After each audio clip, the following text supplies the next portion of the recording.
şehitlerimiz için Mevlid-i Şerif okunması ve okuduğumuz hatimlerin dualarının yapılmasıyla başlayacak olup 15 Temmuz Demokrasi Meydanı'nda saat 20 itibariyle meydan programı ile devam edecek. Etkinliklerimizde Türk bayrağı dışında herhangi bir bayrak kullanılmayacak. Pandemi sürecinden dolayı demokrasi nöbeti sınırlı sayıyla 50'şer kişilik gruplarla tutulacaktır. 00.13'te tüm camilerimizden selalar okunacak. Sabah namazı ile de programımız sona erdirilecektir. Pandemi sürecinden dolayı toplu yürüyüş, konser gibi etkinlikler yapılmayacak maalesef bu sene.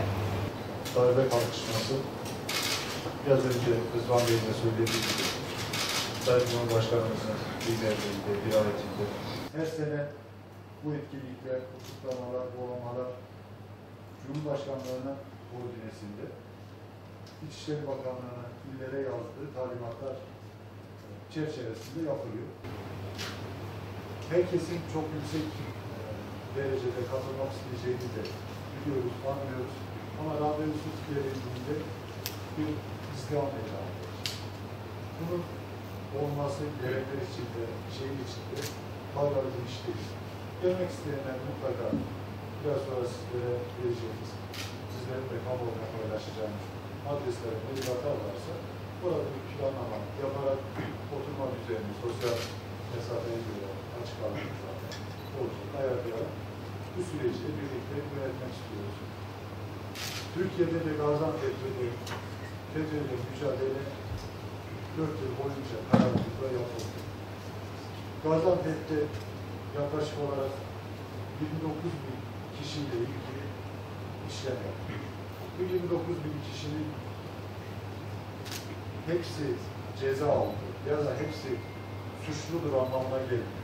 Bunların içerisinde cezalanlar var, beraat edenler var, mahkemesi sürenler var.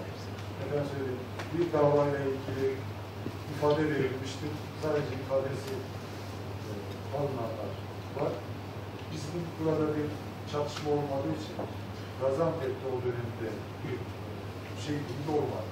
Ama Gaziantep'te olup başka şehirlerde gerek görev yapan, gerekse bu mücadelenin içerisinde olurken 3 tane şehidimiz var, 8 tane de toplamda gazimiz var. Bu vesileyle ben bütün şehitlerimize de Allah'tan rahmet diliyorum. Gazilerimize sağlık, sıhhat, afiyetler diliyorum. Bu rakamlar konusunda birincisi yayınlanan rakamlar doğru değil. Yakın rakam. Herkes Sağlık İl Müdürlüğü'nde kendine yakın bir adam görüyor. Her gazeteciye buna yakın bir rakam veriyor. Bu rakamlar yayınlanıyor. Neden biz yayınlamadık? Şundan dolayı. Sağlık Bakanlığı'nın kesin talimatı var. Türkiye'de rakamları sadece Sağlık Bakanı açıklıyor. Yani bunun dışında siz Muğla Valisi'nin rakam açıkladığını gördünüz mü? Ya da Van Valisi'nin, efendim söyleyeyim, Erzurum Valisi'nin rakam açıkladığını gördünüz mü? Zaman zaman uyarılar yapıyor.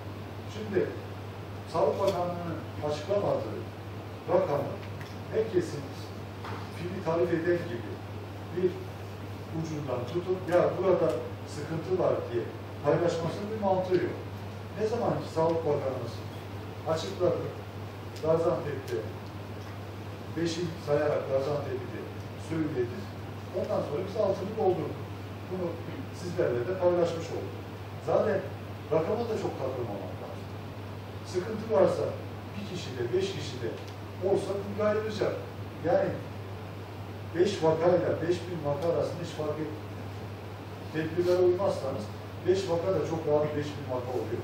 Tedbirlere uyarsanız da 5.000 vaka 20 gün sonra sıfırlanabiliyor. Bu vaka işine takılmamak lazım. Organize sanayi gezdik. Organize sanayiyi düzenli denetliyoruz. Kişi başına düşen metrekare neredeyse 150-200 metrekare. Kocaman kocaman makineler var. Her birinin başında bir tane, 2 tane, 3 tane neyse adam çalışıyor. Servisle ilgili, yemekhaneyle ilgili, soyunma odası, mescit, bunlarla ilgili bir tedbirler aldılar. Yani keşke şöyle bir şey olsa. Gaziantep'te 20 gün hiçbir şey üretilmese, 20 gün her yer kapansa, bugün denizde kalsa. Bunun olma ihtimali yok. Şundan dolayı olma ihtimali yok. Yine sıfırladık her şeyi. 21. gün biz kurallara uymadığımız müddetçe yine devam edecek. Yani şuna şeyi olarak inanmamız lazım. Bu uzun sürecek. Uzun sürerken de bizim disiplinli bir hayata ihtiyacımız var. Yani şu an Gaziantep'te vakalar sıfırlansa biz kurallara uymadığımız müddetçe 15 gün sonra, bir ay sonra yine aynı seviyeye geleceğiz. Yani adama maske taktırıyoruz. Şimdi maske taktırıyoruz. Bir cezası var. O cezayla maske takmayan adamı o cezayla evde tutmak ne kadar mantıklı?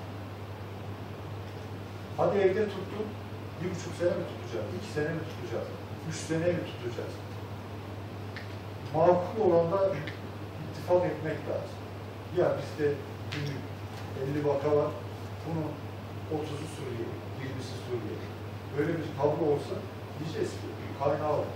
Burada yani birbirimizi suçlamadan ziyade yani şu sektör, bu sektör. Bana göre izinli olan işçi şeye götürmüştüm, fabrikaya götürmüştüm.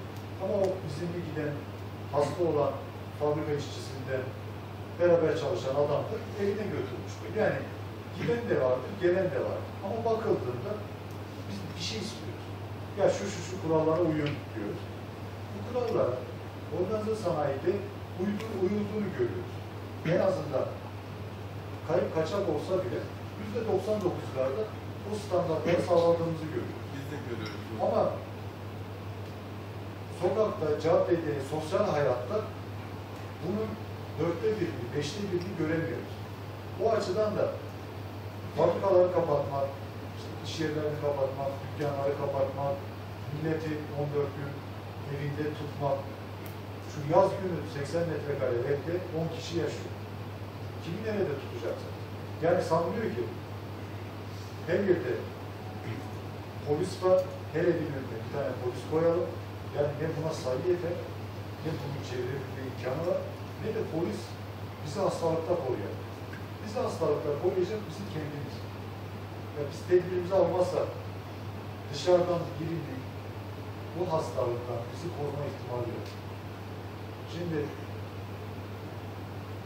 Kalkınma Ajansımızın Genel Sekreteri pozitif vaka çıktı. Onunla Adıyaman'da toplantı yaptık. Buran Bey'le biz aynı araçta gitseydik. Maskemizi takmasaydık. Toplantıda da tedbirimizi almamış olsaydık. Çok vakit geçirseydik. O toplantıdaki katılanların önemli bir kısmı yine pozitif vaka çıktı. Ama farklı araçla gidince oturma düzeninizi, maskenizi, buna benzer tedbirlerinizi aldığınızda pozitif vakadan size bulaşmıyor. Yani herkese potansiyel pozitif vaka gözüyle bakmadıktan sonra bu işi alt etme şansımız yok. Gaziantep nüfusuna kadar 2,5 özel. Biz tedbiri almazsak 10.000 kişi bir ara hastane yapsak yine yetmez. Neden yetmez?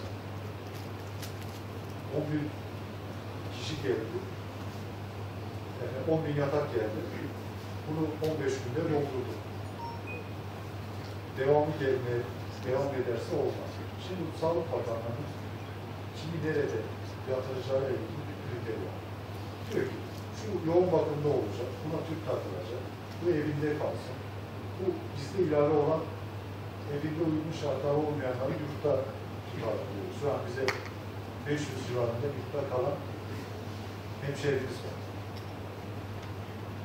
Evde herhangi bir semptomu yoksa ya da daha basitse, evinde de uygun şartlar varsa evinde de doktor, hekim tutuyor.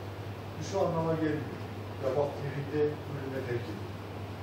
Bu hastalık panik yapmadan ziyade tedbir alınması gereken bir hastalık. Tedbir alacak, kimseye bulaştırmayacak. Nefes alma sıkıntın varsa, ben söyleyeyim, diğer sıkıntıların varsa doktor onu yatırıyor.